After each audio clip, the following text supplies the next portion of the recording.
Oke, oke, salam kenal. Saya Adi. Hari ini saya lagi baca buku bagus sekali, lumayan tebal. Jadi The Wisdom of Healing, kayak karya dari David Simon MD.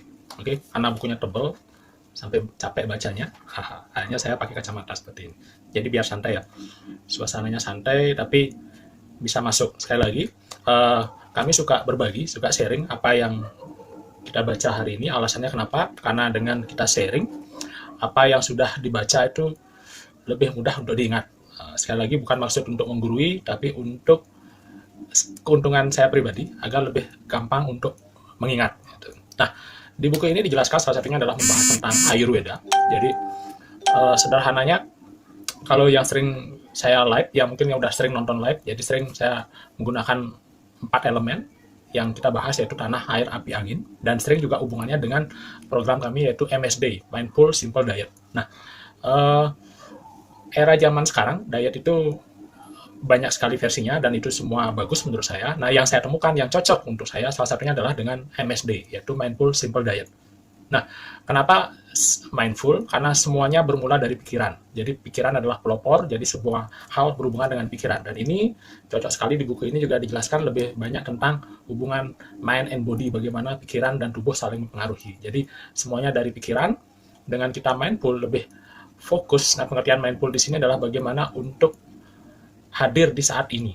Jadi karena kenapa awal mula semua masalah hubungannya dengan makanan itu ternyata sudah terbentuk kita dari kecil. Maksudnya seperti ini. Jadi kalau kita bayi, segala hal yang masalah yang terjadi, misalnya nangis, rewel dan sebagainya selalu dikait-kaitkan dengan makanan. Artinya begitu kita nangis langsung dikasih susu. Begitu kita nangis disuapi makanan dan sebagainya. Padahal mungkin nangis itu apa karena popoknya sudah penuh misalnya lembab atau gatal atau mungkin perasaan tidak enak gitu. Jadi segala hal semuanya dianggap selesai dengan memberikan kita susu.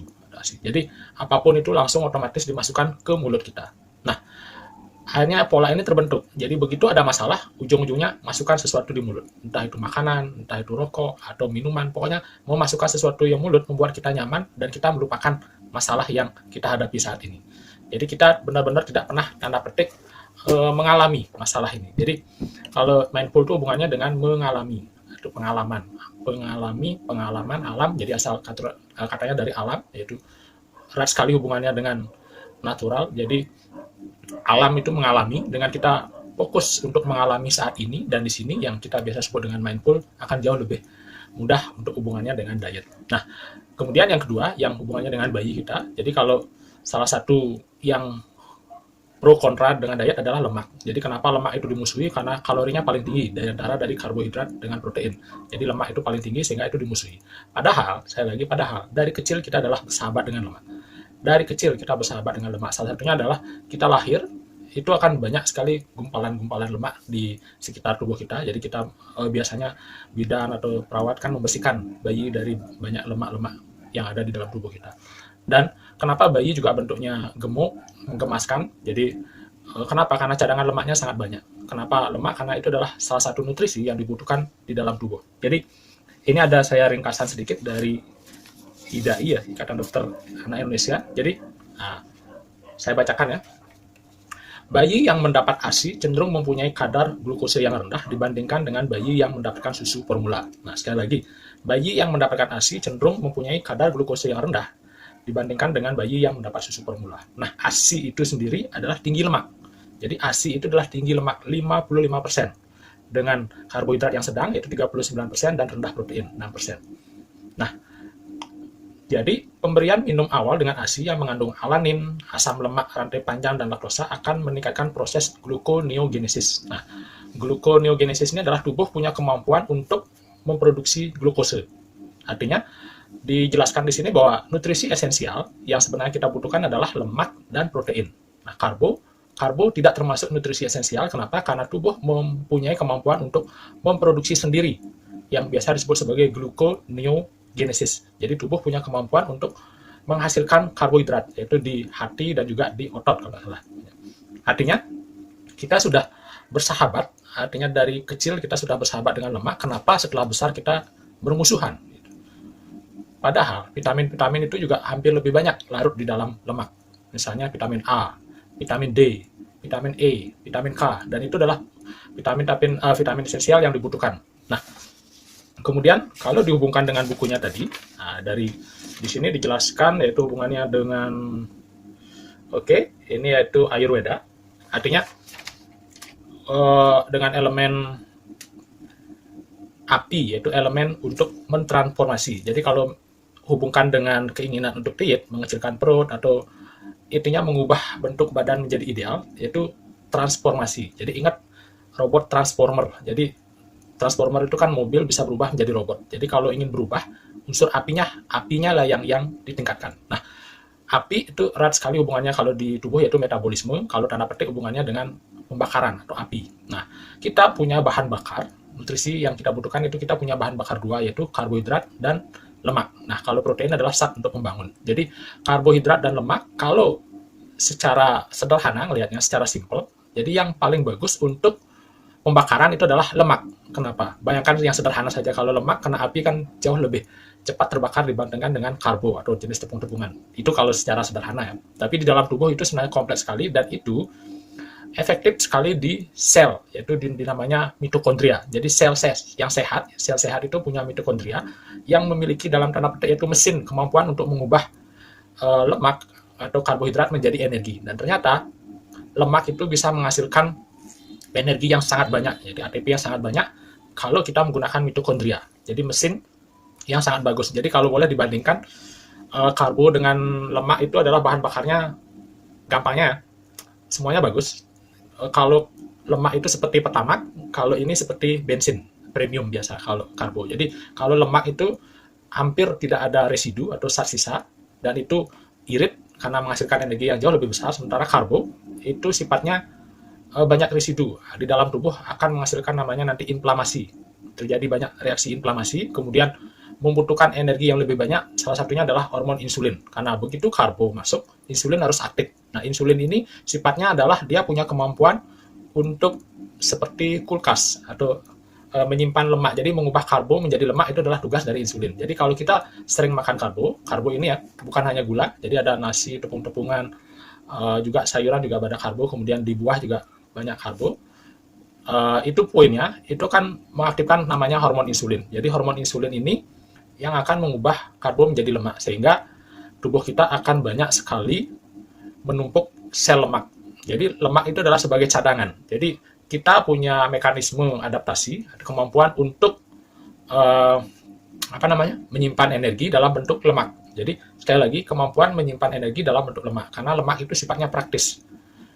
Jadi kalau disimpan dalam bentuk karbo, selain tubuh itu ada batasannya, tidak boleh gula terlalu tinggi, jadi akan langsung diubah menjadi lemak oleh insulin. Kemudian karbo juga sifatnya berikatan dengan air.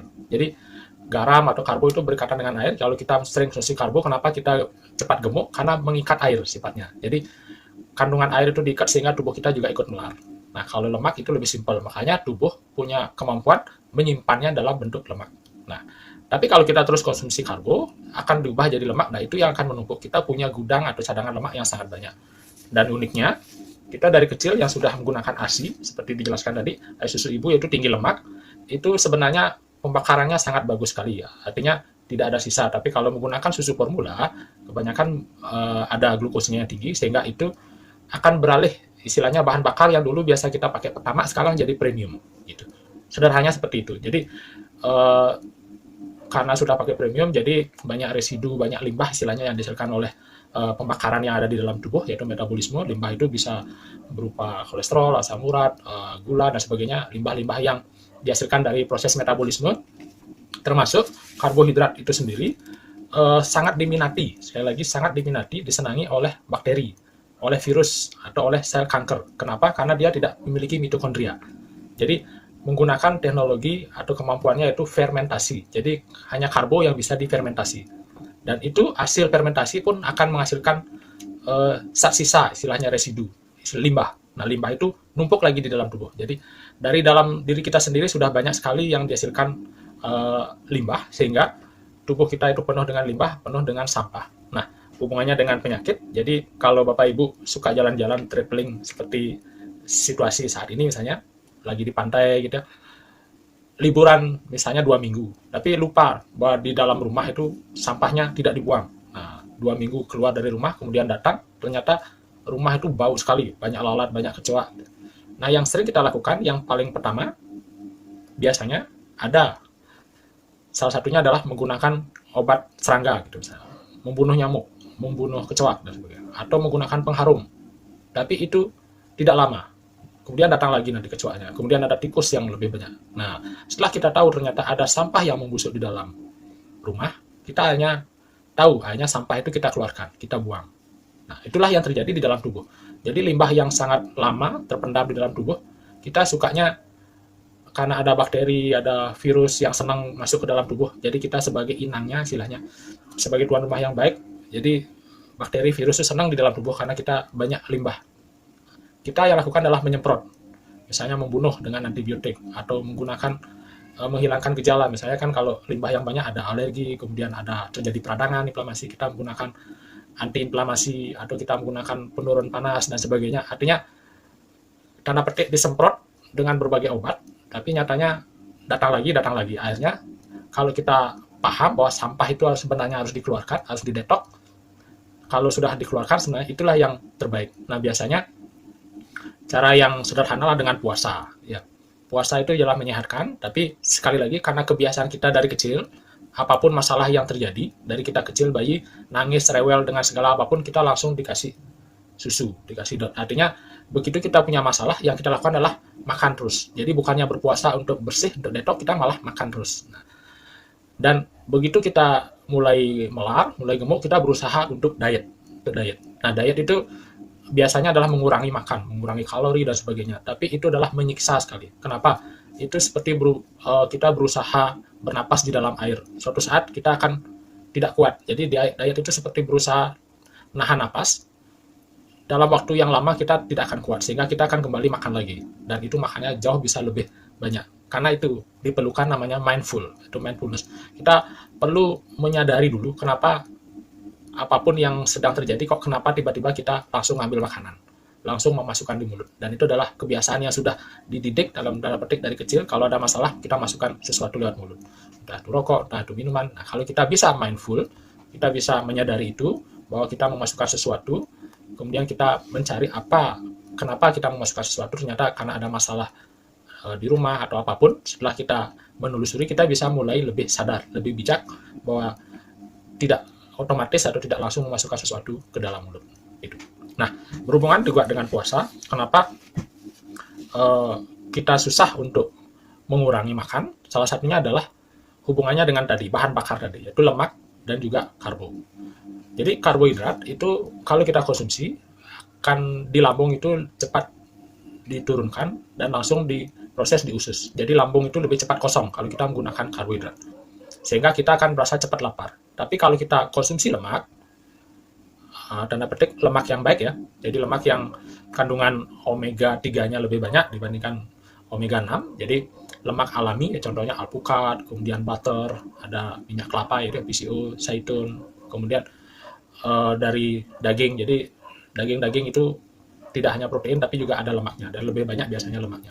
Kalau lemak-lemak yang jelek, yang banyak omega 6-nya itu seperti margarin, minyak sayur, nah itu hindari, itu yang dihindari. Jadi sekali lagi kita konsumsi lemak itu bisa lebih lama kenyangnya, kenapa? Di lambung itu sampai 4 jam diproses, jadi ada perendaman di lambung, yaitu di asam lambung, sehingga lambung kita 4 jam itu terasa penuh, sehingga kita tidak merasa lapar. Nah, itu. Jadi dengan kita lebih sering konsumsi lemak yang baik, itu pertama lapar kita jauh berkurang, sehingga kita tidak pingin makan, sehingga tanda petik untuk diet yaitu puasa dalam artian puasa yang intermittent ya, bukan puasa full 1 hari gitu. Artinya mungkin 12 jam atau 8 jam gitu, atau 16 jam, itu bisa kita atasi dengan lebih banyak konsumsi protein dan lemak. Nah, salah satunya di Ayurveda, di sana dijelaskan bahwa hubungannya dengan penurunan berat badan yaitu di api. Nah, api di buku ini dijelaskan bahwa unsur api kalau di makanan itu yang lebih banyak asam atau juga asin. Jadi makanan yang asam itu lebih cenderung untuk bagus sekali mengaktifkan namanya unsur api. Jadi api ini adalah transformasi, bagaimana api mengubah atau metabolisme di dalam tubuh jauh lebih aktif. Nah, salah satunya adalah produk berry-berryan. Nah, seperti ini. Oke, kami rekomendasikan ini kenapa? Karena yang blueberry, blackberry, cherry, raspberry itu adalah sangat efektif sekali untuk di dalam tubuh untuk meningkatkan metabolisme. Sekali lagi meningkatkan metabolisme. Kemudian menariknya, salah satu kandungannya manfaatnya misalnya blueberry ya. Jadi itu adalah antioksidan yang tinggi. Jadi ini sangat bagus untuk bersih-bersih. Jadi ini akan membersihkan radikal bebas, racun-racun di dalam tubuh, juga banyak mengandung vitamin, mineral, dan asam amino. Jadi ini yang diperlukan oleh tubuh. Jadi mineral, vitamin, dan asam amino itu banyak sekali kandungan di blueberry. Kemudian kalau blackberry, itu banyak sekali juga kandungan nutrisi makro dan mikro. Ini juga bagus untuk mencegah resiko kanker dan juga penyakit jantung, karena dia antioksidannya ini aktif sekali di dalam darah, jadi mampu membersihkan pembuluh darah. Kemudian cherry. Nah, cherry ini bagus juga untuk ibu-ibu. Kenapa? Karena zat besinya ini 20-30 kali lebih banyak dari apel. Jadi yang anemi, lesu, lemah, letih, letoy, dan sebagainya, itu perlu membutuhkan namanya cherry. Kemudian juga mengandung melatonin. Nah, melatonin ini bagus sekali yang hubungannya dengan awet muda. Kenapa? Karena ini punya khasiat ganda, yaitu bisa melawan untuk penuaan. Nah, kemudian yang raspberry ini kandungannya mengandung asam elagik, yaitu senyawa fenolik yang menunjukkan efek anti-karsiogenik. Jadi untuk sekarang yang banyak terjadi kanker dan sebagainya, itu bagus sekali kalau kita menggunakan raspberry, dan juga bagus untuk mengontrol berat badan yang ingin sekali lagi hubungannya dengan diet. Kemudian juga untuk ibu menyusui juga bagus karena ini melancarkan ASI. Ya, jadi sekali lagi ini adalah produk yang luar biasa. Nah, di sini minuman blueberry juice ini kandungannya mengandung blueberry, blackberry, cherry, dan raspberry. Nah, ini sangat praktis. Kenapa? Karena satu kotak ini ada 30 saset. Sekali lagi, satu kotak ini ada 30 saset. Jadi dalam sebulan gitu, misalnya kita konsumsi sehari sekali sudah cukup. Jadi sekali lagi, untuk meningkatkan metabolisme, kita membutuhkan makanan yang sifatnya asam. Nah, salah satunya adalah produk berry-berryan. Jadi, blueberry, blackberry, cherry, kemudian raspberry, ini terkandung di produk ini. Jadi, dengan satu saset per hari, sangat efektif sekali membantu untuk stamina kita, daya tahan tubuh kita, dan juga untuk menjaga berat badan ideal Anda. Nah, selanjutnya, Anda yang ingin mengubah penampilan atau ingin kesehatan, kemudian juga menjaga stamina di situasi yang saat ini, pandemi, sangat direkomendasikan gunakan blueberry juice ini. Jadi satu saset untuk sehari, dan ini isi 30 saset. Jadi sebenarnya sangat murah, kalau dihitung-hitung sekitar jatuhnya ecerannya 10 ribuan per saset. Kalau jadi member lebih murah lagi. Oke. Nah, sekali lagi itu efektif sekali. Kemudian juga tadi saya jelaskan bahwa bahan bakar yang efektif itu adalah lemak. Jadi lemak yang baik yang bisa Anda peroleh salah satunya juga ada di sini, yaitu produk Deep Sea. Jadi Deep Sea ini adalah minyak ikan yang direkomendasikan karena ikannya dari Norwegia. Jadi ini satu botolnya isi 100 soft gel, kapsul soft gel. Jadi berupa minyak yang seperti mungkin yang suka konsumsi vitamin E pernah konsumsi itu, jadi soft gel. Jadi ini sekali lagi direkomendasikan minyak ikan yang sangat bagus sekali. Sekali lagi seperti tadi, untuk antiinflamasi, untuk yang kolesterol tinggi, yang asam urat, kemudian yang metabolisme tidak bagus, jadi metabolisme kita menurun, salah satunya adalah karena kurang gerak. Kenapa kurang gerak? Karena otot kalau digerakkan itu akan menguatkan tulang dan juga meningkatkan metabolisme. Nah, kita yang saat ini pandemi, yang ada di rumah, jarang keluar, jadi kurang gerak, kemudian suka ngemil, nah itu perlu konsumsi ini, yaitu gorengan misalkan, atau mungkin camilan yang banyak karbonya, tepungnya, itu perlu menggunakan Deep Sea ini. Jadi dua produk ini direkomendasikan untuk menjaga kesehatan kita. Oke, itu saja dari saya. Kalau ada kata yang kurang berkenan, mohon dimaafkan, karena sekali lagi ini untuk membantu saya mengingatkan apa yang sudah saya baca di bukunya, dari judulnya The Wisdom of Healing, yaitu karya David Simon MD. Nah, karena bukunya tebal seperti ini, saya coba ringkas, mudah-mudahan bermanfaat. Sekali lagi, terima kasih, terima kasih, terima kasih.